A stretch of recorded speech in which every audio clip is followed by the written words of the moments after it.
পেটের ক্ষুধা নিয়ে ঘুমানো যায়, কিন্তু মন খারাপ নিয়ে কখনো ঘুমানো যায় না। এই কথাটার ভিতরে লুকিয়ে আছে জীবনের সবচেয়ে নীরব আর গভীর কষ্টটা।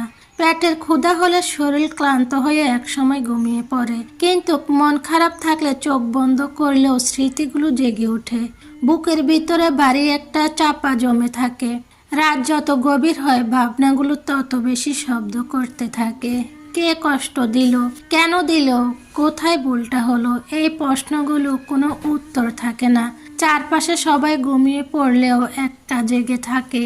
নিজেকে নিজের কাছে বুঝাতে বুঝাতে ক্লান্ত হয়ে যায়। তখন বোঝা যায় ক্ষুধা শুধু শরীরের হয় আর মন খারাপ হয় আত্মার। শরীর সাময়িকভাবে ভুলিয়ে রাখা যায়, কিন্তু মনের ব্যথা চুপচাপ বসে থেকে ধীরে ধীরে ভিতরটা খেয়ে ফেলে।